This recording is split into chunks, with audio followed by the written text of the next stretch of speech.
Nabi masih belum puas, bilang lagi, nengok kanan kiri, ada lagi gak yang bisa kasih masukan? Ayo, ngomong.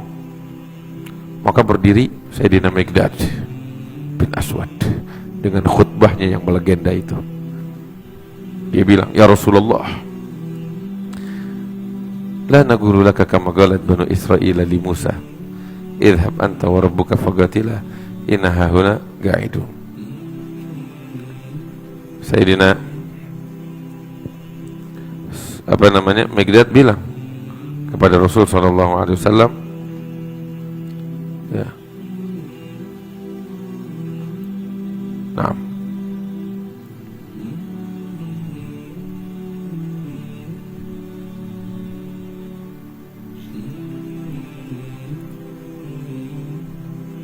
Ayo.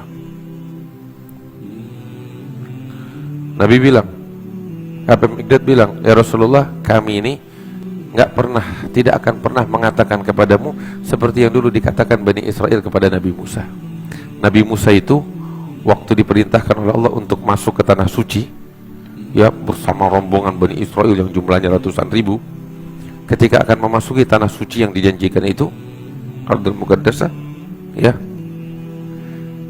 tanah suci itu udah dihuni oleh orang-orang pribumi sana, orang asli sana. Mereka itu terkenal pemberani, pejuang, dan kejam, Jabbarin.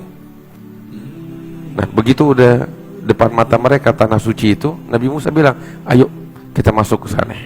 Bani Israel bilang sama Nabi Musa, ya Musa, enggak, inna fiha qauman jabbarin, di dalam tanah suci ada penduduknya orang-orang yang kejam, berkuasa. Wa inna lanadkhuluha madamu fiha, kita enggak bakal mau masuk ke sana selama mereka masih ada di sana. Bagaimana? Mau enak aja. Katanya Nabi Musa, ayo lo masuk, ini udah dijanjikan sama Allah. Mereka bilang, enggak, kita takut, enggak mau. Di sana ada qauman jabbarin. Wa inna lanadkhuluha madamu fiha, kita enggak bakal pernah mau masuk selama di orang masih di sana.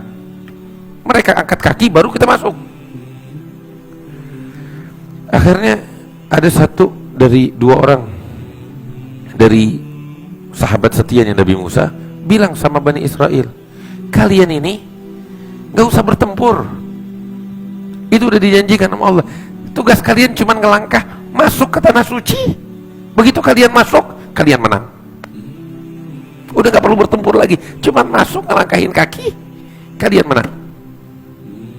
Dan bertawakallah kepada Allah kalau kalian beriman. Jadi udah enak, nggak perlu bertemu, cuma ngelangkain masuk ke tanah suci, lu menang udah. Apa jawab mereka?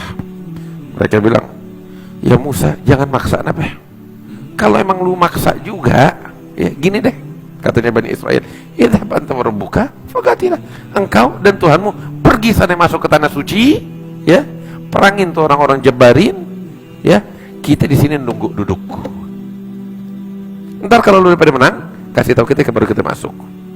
Kan kurang ajar ngomong gitu tuh, kurang ajar. Nabi Musa sakit hati. Wah, bener-bener nih omongan.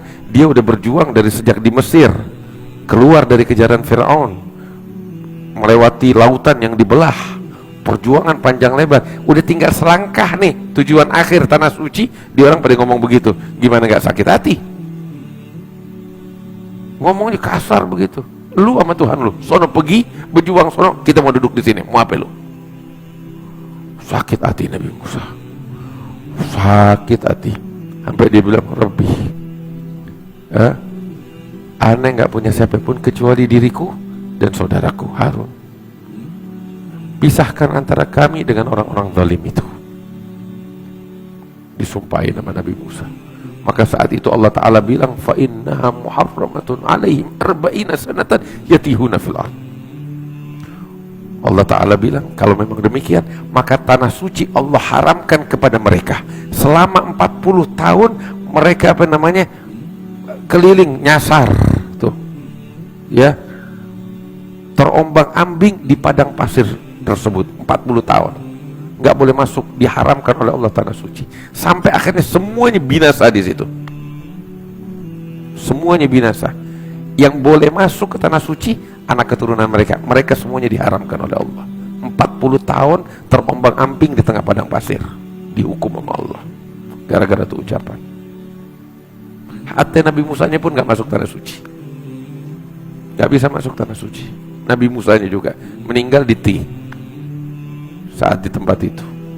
Cuman dia minta sama Allah, ya Rabb, ketika ajal datang nih, saya minta dekatkan saya dengan tanah suci sebatas lemparan batu. Dia lempar batu, nah di situ saya mau matinya. Dekat, walaupun gak bisa masuk, yang penting dekat. Dan kuburannya sampai sekarang masih ada, ya, dekat dengan tanah suci, tapi bukan di dalam tanah suci. Udah, Nabi pas duduk sama sahabat, Mikdad bilang, ya Rasulullah, kami gak bakal pernah mengatakan kepadamu seperti yang dulu dikatakan Bani Israel kepada Nabi Musa, idhab anta wa rabbuka faqatila inna hauna qa'idun. Pergi engkau dan Tuhanmu berjuang, kita duduk di sini. Enggak. Tapi yang akan kami katakan kepadamu, idhab anta wa rabbuka faqatila inna ma'akuma muqatilun. Pergilah engkau dan Tuhanmu, berjuanglah di jalan Allah, kami bersama engkau berjuang di jalan Allah. Wah, Nabi dengar gitu, itu mukanya Nabi berbinar-binar, gembira luar biasa. Kenapa? Dapetin umatnya lebih hebat dari umatnya Nabi Musa. Itu sahabat semuanya yang dengar gitu, termasuk Sayyidina Abu Bakar, Sayyidina Umar, bilang, coba gue yang ngomong beginian. Tapi emang nasibnya Mikdad, Allah bukain hatinya bisa ngomong kayak begitu. Nabi itu gembira luar biasa. Itu khutbahnya tuh melegenda, khutbahnya Mikdad bin Aswad, dikenal Allah. Terus Nabi puji dia, gembira, terlihat tuh semua orang ngelihat senyuman manisnya Rasulullah. Gembira, itu kan yang dicari. Artinya puncak harapan para sahabat itu ngelihat senyuman manisnya Rasulullah. Ini didapat oleh Mikdad. Sahabat juga ngelihat senyuman manis, mereka gembira luar biasa. Duduk Mikdad, kirain Nabi mau berjuang. Ternyata Nabi masih bilang, ayo kasih masukan lagi. Orang-orang Ansor paham. Berarti ini yang dari tadi ditunggu masukannya nih, bukan Muhajirin. Kita nih kelihatannya, cuman dia nggak ngomong. Kenapa nggak ngomong? Akhlak, nggak mau menyalahi perjanjian yang udah dibuat. Allahumma sholli alaihi. Tapi mereka paham.